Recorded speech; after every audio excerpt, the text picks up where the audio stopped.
Maddie and I bought a home in South Jakarta from Mina, a girl from FTs who married a Japanese man where she emigrated to. Mina sold the house cheaply, saying whatever problems Maddie may face with it, she didn't want to know. We also built another house in Maddie's desa, next to a Dukan brother, whom we would stay with for short visits to design our home and purchase construction materials. Of course, you knew before me that these homes meant a commitment to marry Maddie. Almost certainly this was Maddie's intention, and we got married twice. First a nikah siri, and eventually the state-registered nikah that Maddie had always sought. The closeness we had always felt just grew, and slowly Maddie and I became one. Exactly how a Brit of non-conformist and Jewish ancestry can merge with a Muslim lady from Java is itself miraculous. But that is exactly what happened. Above all, we share the strange mix of introversion, which can appear as extroversion, despite Maddie really wanting a husband who remains quietly in the background. In fact, all Indonesians believe bullets should remain silent and simply disperse money like an ATM with legs. But these are mere facts, the sort of interest to Western minds, but simply a framework for more important forces to Indonesia. I later realised that in our magical lovemaking we're exchanging auras, psychometric influence, allowing a degree of telepathy, maybe even pleasing God as the Gnostics believe. Of course, nothing ran smoothly, and in my personal circumstances and tribulations are a story in itself. In most of Indonesia, a Western male cannot marry a Muslim lady without first converting to Islam, which I did twice. Another catch-22, but it does mean, unlike pre-boomies, I have a certificate to prove that I am a Muslim, and this has become an important part of my life. I should also explain that everyone living in Indonesia has to have a religion, and this must either be Islam, Buddhism, Catholicism, Confucianism, Hinduism, or Protestantism, called Christian in Indonesia. This is not to say that Indonesians have no other religions, but any digression from these recognised religions opens the possibility of violent reaction from others, often manipulated for political or economic gain. It does mean that Indonesians do not understand atheism, and therefore believe all bullets to be Christian or Catholic, as they would put it. President Suharto effectively banned Kejawen, despite being a devotee of it. This means that outside Gunung Kidul, few people will admit to being Kejawen, but the more tolerant Nahdlatul Ulama masjids incorporate and somewhat embrace its practices. Nevertheless, there remain at least 30 million Kejawen followers in Java, probably as many as 70 million, with others found in Malaysia, Singapore, the Netherlands and Australia. Paradoxically, its followers are favoured by the uniformed forces, as they are less likely to demand time off for Shaulat obligations, which to Kejawen followers is more personal. This strict religious classification has also encouraged the Hindus of Bali and the Javanese Muslims to follow more internationally recognisable paths, moving away from the Javanese Gnostic route which unites them. This is a part of the reason why Western journalists accuse Indonesia of drifting into conservative Islam over recent years, and when mixed with growing anti-Western sentiment, this is producing a volatile mix. Convinced that Mas Kanchara was still in touch with his girlfriend, Bude wished him dead, and shortly after his return to Banyumas, Mas Kanchara obliged. Although only my age, nobody seemed to think this unusual. In any case, his wife has willed it. As Muslims are buried before sunset on the day they die, post-mortems are largely unheard of, and certainly not for Indonesia. The wedding was held in a small traditional house of Mas Kencara's parents. As always during the ceremony, I was expected to sit cross-legged on the floor, but there were so many people in this small house that I was somewhat haunched up, and suffering from rheumatism, I was a little embarrassed when Maddie had to help me up. Everyone was surprised to find a Bude at the wedding, and even more so that I was Muslim. A little like people refusing to believe I am not super rich. No one believes I am Muslim, despite it being the law that I had to convert to marry Maddie. Nor indeed can they believe that I willingly eat Indonesian food, not finding it too spicy, having no comprehension that British people regularly eat Indian food, far spicier than most Indonesian food. Manadoese food can be very spicy, but in my experience, Indonesians themselves are more likely to complain that it's too spicy than British travellers. Leela's fellow teachers had their photo taken with me, rather like people from Gorontalo all those years ago, and more recently, the jilbab-wearing girls from Surabaya. Of course, having someone's photo is important in attacking them using black magic, but I'm sure their intentions were honest. Many of the fellow teachers spoke some English and were keen to try theirs out on me, possibly for the first time with a native speaker. Like most Dukans, Pa Angbaya also takes Jamu, and Banywangi was directly governed by the Dutch East Indies Company, and therefore Banywangi did not remain under the influence of one of Java's kratons. The Dutch East Indies Company encouraged the locals to convert to Islam, as Indonesian Hindus fight to the death. Indeed, the conquest of Bali brought with it mass suicides, including those near Sanur. From what I can gather, Pa Angbaya's family were the closest one came to nobility in the area, holding the position of spiritual leaders, kaya or sheikh. Like him, they appear to have been avid collectors of most things, but in his early years, Pa Angbaya was something of a rebel, getting drunk with the now famous rock star Irwan Fals. Irwan was arrested and questioned during Suharto's military dictatorship, and is another of Jokowi's favourites. As a result, Pa Angbaya appears to have been cut off by his religious family, although he did inherit their collection of what I presume the rest of the family felt to be worth. An hour later, Maddie returned, looking as black as an abandoned pan. I'd never seen her look like this before.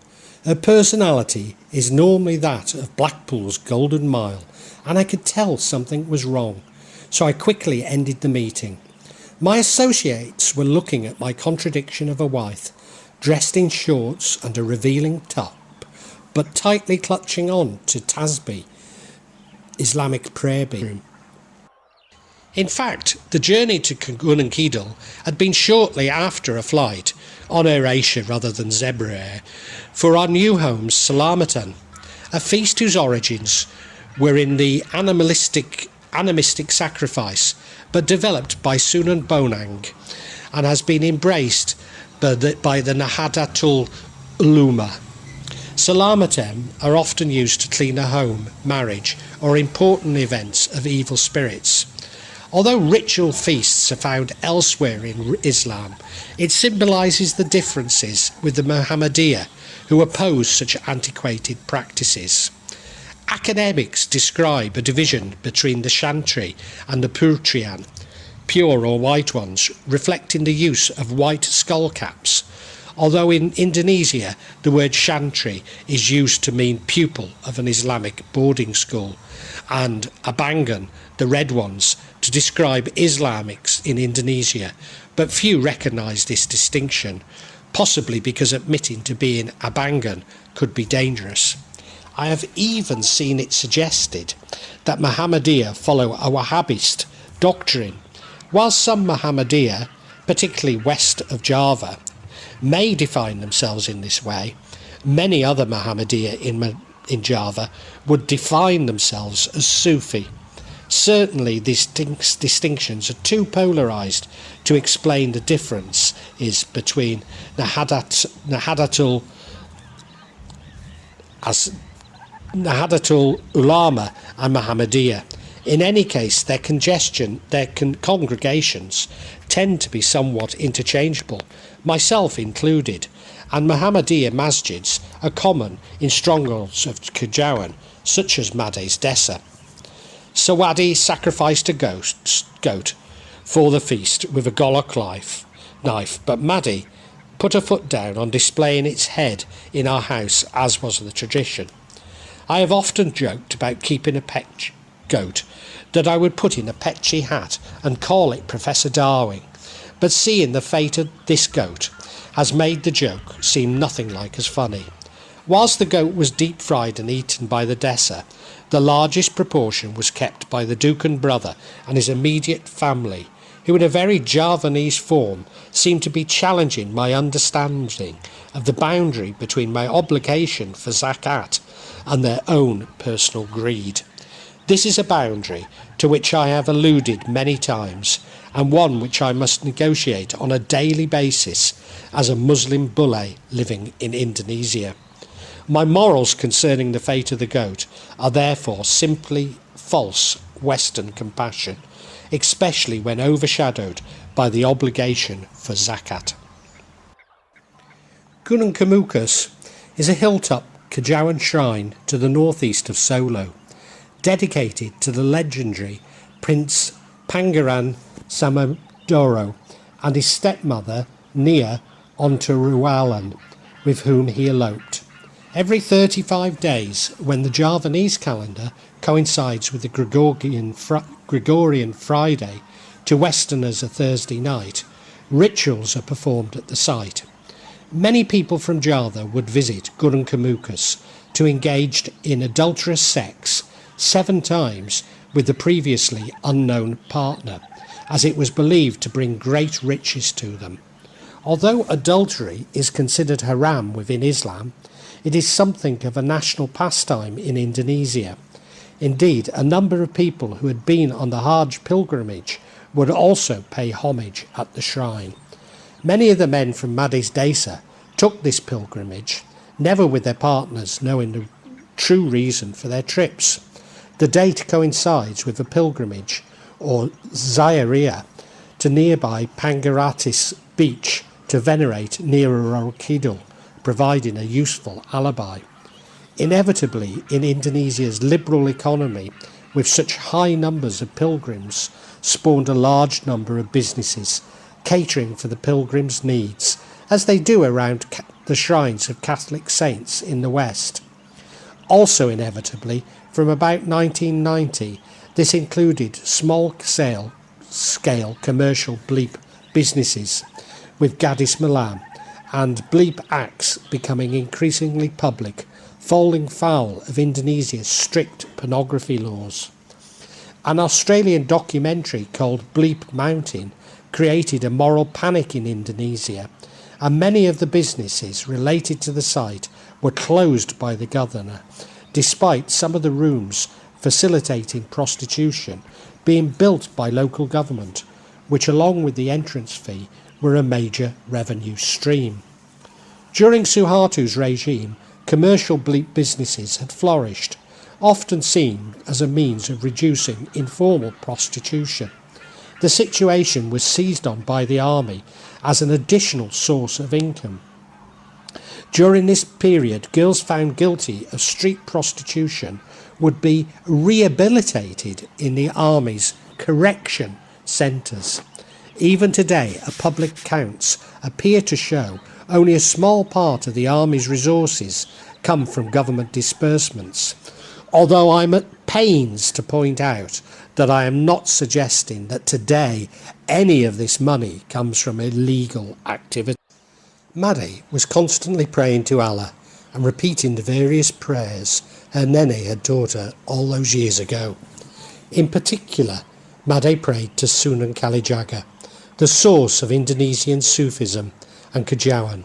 He is credited with merging gamelan and Wayan Kulit with Islam, making its spread more acceptable. He also introduced Maskyarak, a social structure of equals as opposed to the caste system of the Hindus. To this day, Kajawan is associated with the banned Communist Party, and it's certainly its followers look more towards Sukarno's humanitarian policy, in contrast to the crony capitalism of Suharto, who suppressed the Gnostic elements of its teaching.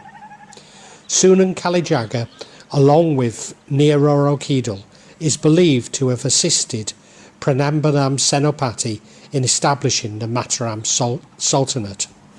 One day I saw Made facing east to pray and asked her what she was doing. She told me she wasn't sure, but it was something Kaneni had taught her, and it worked. In fact, no sooner had she prayed to Nirorokidal and she was being sick in the waste paper basket. Her pains then gone, but always returned. Made had brought various Islamic jimat from Demak, the site of Sunan Kalijaga's grave, which he now wore for protection. When Muni came to the door and spotted Made's new jewellery, he seemed shocked, not least as Made had always dismissed his superstitions as nonsense. Made praying to the east troubled me somewhat, as I wasn't sure if Nirorokidal was a benevolent force, and decided that I would ask Allah when I prayed at Jumatan. That Friday at the Mohammedan Masjid, I asked Allah why he hadn't been more active, and if it was acceptable for Made to pray to Sunan Kalijaga and Nirorokidal. Perhaps predictably there was no response. After all, Allah cannot be heard. At Jumatam, I was wondering if I had a veruca, called mata ikan or fish eye in Indonesia, and something I repeatedly felt despite there being limited visual evidence. And inspecting my feet as Pa Ustad spoke in slightly arcane Bahasa that I understood little of. Suddenly, as I was inspecting my feet, Allah, or more probably his messenger, answered me that Made, Bude and I should pray, should submit and put our faith in him. However, if it helped Made, it was permissible to pray to him via circuitous methods, which are central to Kajawan belief. But of all, he said, Islam is simple. You proclaim your faith, pray 5 times a day, provide zakat, fast during Ramadan, and perform Hajj. Why complicate things? It is. After IKEA, we kept travelling and eventually pulled off the toll road in somewhere that looked remarkably like Tangerang Selatan, but clearly wasn't. Or should I now call it Tangerang Selatan Banten. Years after writing this, radioactive materials were discovered at a squash court in Tangerang, Banten. Apparently, a worker at Indonesia's nuclear energy had developed a sideline in remediating areas he had purposely contaminated. We travelled along scruffy roads of workers' houses and even scruffier factories until we reached a masjid, where we turned and travelled along a maze of roads before ending up at some quasi-Islamic building. The sound of shawlat was being pumped through the building, but it looked more like a doctor's surgery. A smiling woman greeted us and explained that Pa Ustad would see us shortly, but we were to wait. Made was petrified, believing that a ruqya, Islamic exorcism, would be performed.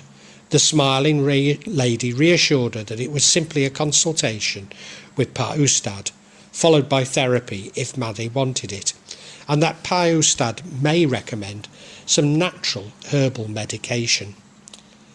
I was happy the lady in Banten was so reassuring, And after following the Kajawan path in Java, we now seem to be following something much closer to what Allah wanted. What was going on here was a community health service, an alternative to doctors who were expensive and probably in short supply in this populous area lacking in amenities. We waited for ages, but Ustad seemed to want to see his regular patients prior to seeing Made. Even when he finished, we waited again while he performed his shaulat. There was plenty of time to ask Made what had been said when Pa Ustad accelerated his speech. He told Made that she had too many hormones, and this meant that she was unsatisfied in lovemaking. Her normally healthy and active hormones were rampant, turning her into a nymphomaniac. I realised that any male would be somewhat hurt by this, and given that Made had taken to sleeping on the floor, where she believed it would be more difficult for spirits to enter us, so our normally at least daily lovemaking had waned somewhat. I wished I'd followed the conversation, as I would have asked if Made should have 8 or 10 orgasms a day. Of course, I actually wouldn't, as I'm rarely so quick. Well, I guess if you've got this far with listening to me, you at least enjoyed something of what I said. I do hope that you have. And it's actually was extracts from 3 books that I've written that you can find on this channel, The Magic of Java.